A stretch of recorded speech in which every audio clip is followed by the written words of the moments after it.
I want to move on to just something else, and indeed, there's been a lot of things happening, Leisa, this week internationally. Obviously, Penny Wong this evening walked out on the Foreign Minister of Russia as a visual protest when he started to try and justify the invasion of Ukraine. And Penny Wong has also, in recent hours, formally criticised the dropping of missiles in and around the coast of Taiwan. Now, I think that's reasonable what Penny Wong is doing. It's not not unreasonable for her to have this approach on either of those issues. But the Taiwan thing, I don't think can be lost. And I saw James Morrow touch on this earlier tonight.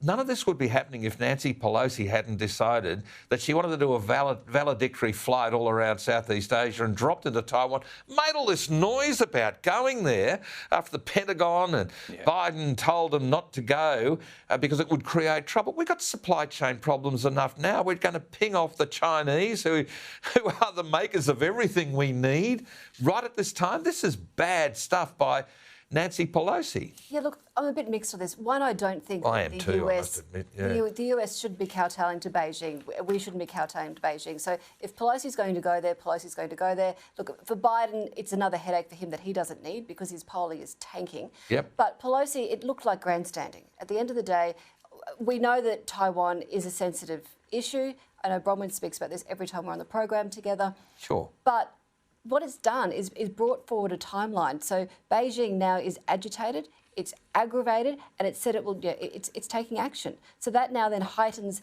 the alert for everybody around Taiwan, and the US have now got ships down in the area more so than they did have. You've got Australia on alert. You've listening to Jim Molan's book, and he was talking about the threat that he sees from China, having led the Australian forces through the Middle East. So we're in a very precarious time right now, and Pelosi, while she may have had every right to go there, all she has done, I think, is brought forward a very precarious and dangerous time in our near future. Yeah, indeed. The Washington Post calls her visit reckless. I know the Chinese authorities, reasonably, from their point of view, are criticising it. China's doing nothing that's not predictable in any of this.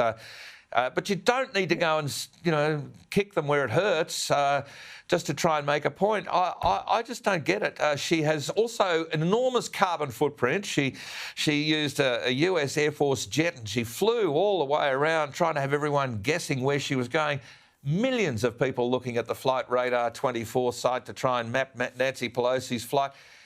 Playing games and leaving then 23 million people wondering if somebody miscalculates one of these missiles that are being launched, rightly or wrongly. This is just dangerous, unnecessary stuff that doesn't need to upset China in this way. And I think the US have got to pull Nancy Pelosi into order. Look,